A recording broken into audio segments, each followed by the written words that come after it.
हवा महल।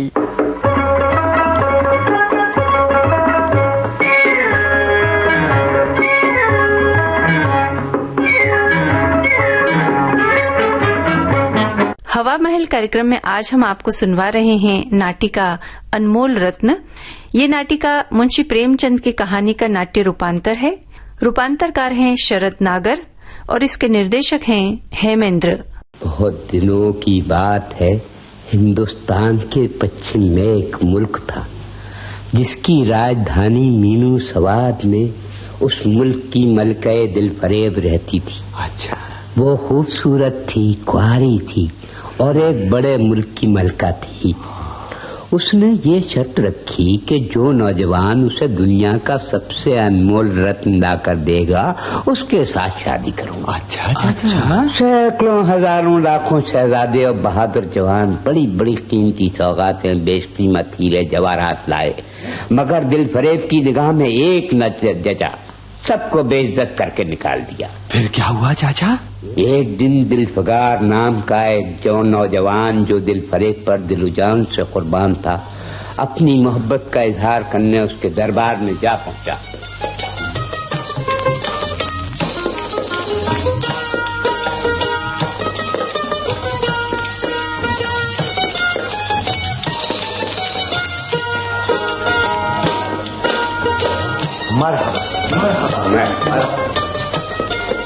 मलिका आलम, नौजवान दिलफिगार हुजूर की कदम बोसी के लिए खिदमत में हाजिर होने की इजाजत चाहता है। पर्दा करा दिया जाए, नौजवान दिलफिगार पेश किया जाए। मलिका आलम, दिलफिगार का सलाम कबूल करें। नौजवान, क्या चाहते हो? मलिका आलम, मलिका दिलफिगार, मेरी दीन और दुनिया, मेरी इन आती जाती सांसों का बहाना आप हैं। आप मेरी रूह, मुझे आप अपनी गुलामी में कबूल कर लें, यही छोटी सी अर्ज लेकर खिदमत में हाजिर। खूबसूरत नौजवान, अगर तेरे दिल में मेरे लिए सच्ची मोहब्बत है तो जा और दुनिया की सबसे अनमोल चीज लाकर मेरे दरबार में आ। और खबरदार, अगर तुझे ऐसी अनमोल चीज न मिले तो इधर का रुख न करना, वरना तुझे सूली पर चढ़वा दिया जाएगा। आपके सिवा मुझे दुनिया की और किसी अनमोल चीज का कतई पता नहीं।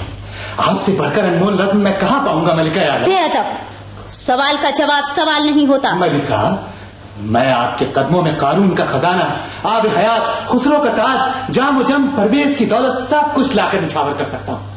मैं कड़े बराबर मोती ले खोज कर ला सकता हूँ, मगर बकवास बंद करो। मेरा हर फैसला आखिरी होता है।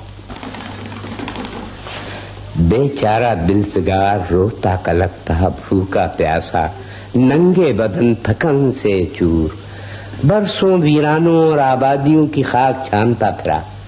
उसके तलवे कांटों से छलनी हो गए, हड्डियां ही हड्डियां दिखाई देने लगी, लेकिन वो भटकता ही रहा।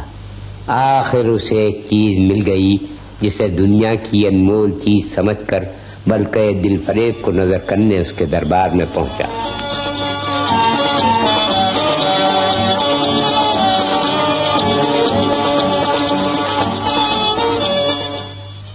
क्या लाए हो दिलफिगार? पेश करो। एक बेशकीमत आंसू का कतरा।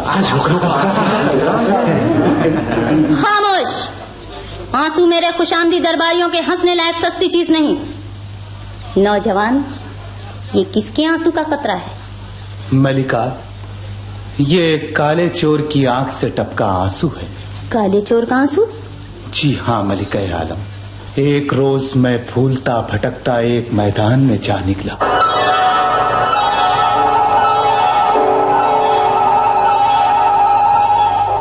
क्यों जनाब, क्या माजरा है? ये मजमा कैसा लगा है? तुम्हें नहीं पता, आज काले चोर को फांसी दी जाएगी। ये काला चोर बड़ा ही खतरनाक आदमी है। इसने सैकड़ों बेगुनाहों का खून किया है, हजारों को लूटकर बर्बाद किया है। दारोगा, जल्लादों को फांसी का हुक्म दो, वक्त हो गया है। हुजूर, चंद लम्हों की मोहलत दी जाए ताकि मरने के पहले मैं अपनी आखिरी आरज़ू पूरी कर सकूं। इजाजत है। अरे, ये तो फांसी के चबूतरे से नीचे उतर रहा है। देखो देखो, ये उस बच्चे की तरफ बढ़ा है। बच्चे को उसने गोद में उठा लिया, मार डालेगा उसे।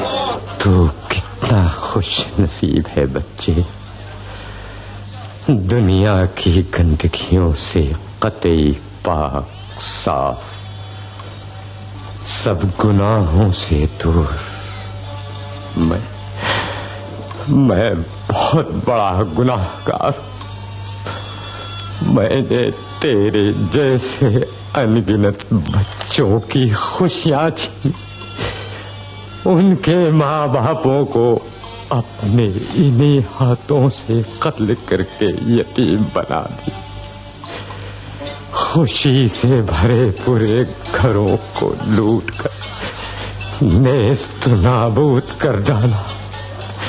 मैं बहुत गुनाहगार हूं, मैंने बहुत गुनाह की। बच्चे, तू फरिश्ता है, मुझे माफ कर दे, माफ कर दे बच्चे, मुझे माफ कर दे।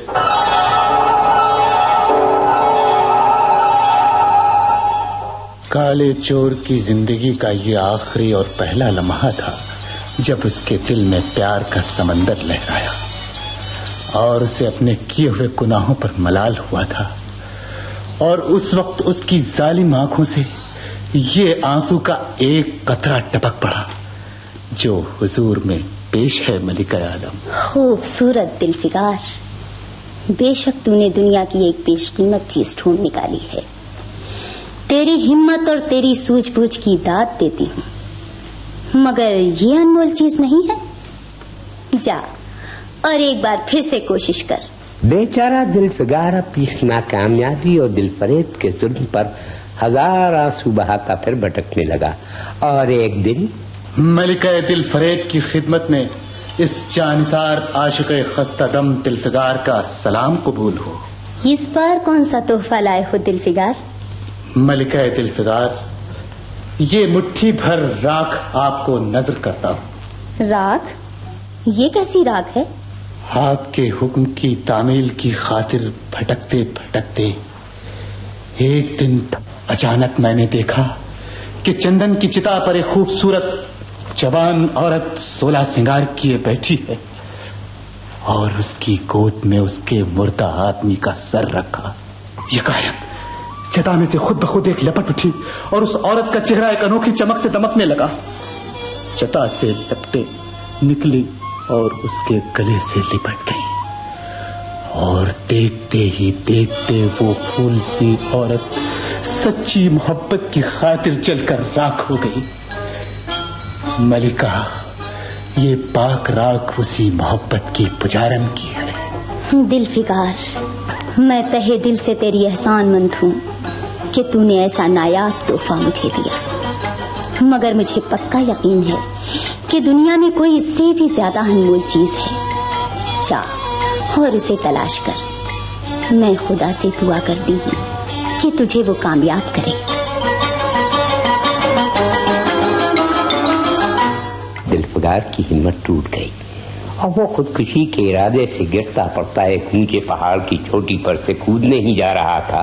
ऐ नादान दिलफिकार, ये क्या बुज़दिलों जैसी हरकत कर रहा है? मर्द बन और हिम्मत नहार। पूरब की तरफ एक मुल्क है जिसका नाम हिंदुस्तान है, वहां जा, तेरी आरज़ू पूरी होगी।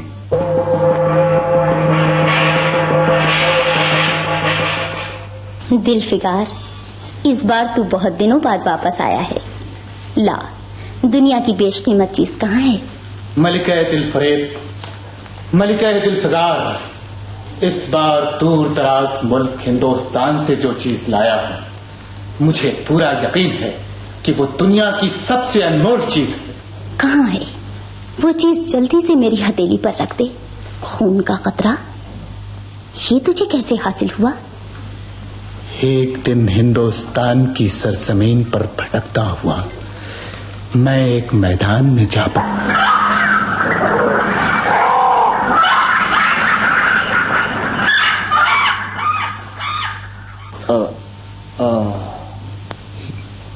या खुदा, ये मैं कहाँ आ गया? ये तो किसी जंग का मैदान लगता है। ओह, ये लंबा तड़ंगा जवां मर्द तो कोई बहादुर सूरमा मालूम देता है। ओह, सीने से खून का फव्वारा जारी है, मगर आबदार तलवार की मूठ अभी तक पंजे की गिरफ्त में है।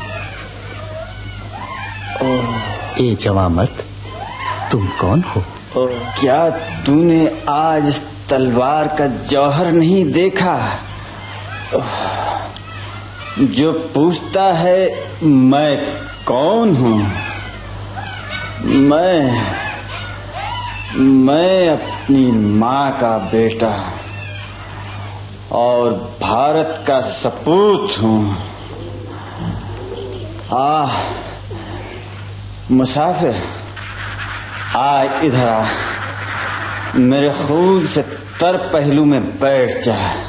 हमने अपनी तलवार के जौहर से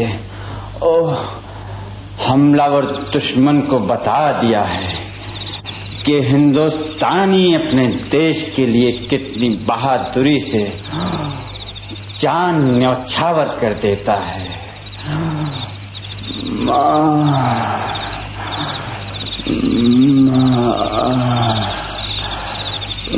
मेरी भारत माँ, मुझे माफ करना माँ, मैं तुम्हारे पूरी सेवा न कर सका,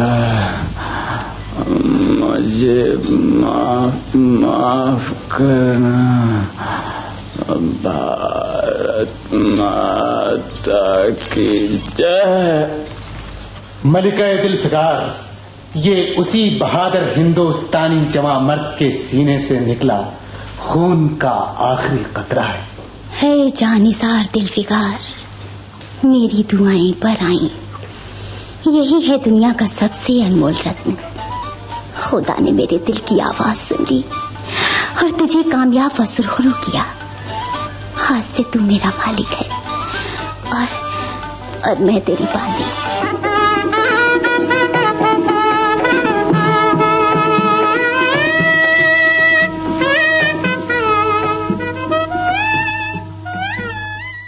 हवा महल कार्यक्रम में आज आप सुन रहे थे नाटिका अनमोल रत्न। ये नाटिका मुंशी प्रेमचंद की कहानी का नाट्य रूपांतरण थी। रूपांतरकार थे शरद नागर और इसके निर्देशक थे हेमेंद्र। हवा महल कार्यक्रम अब समाप्त होता है।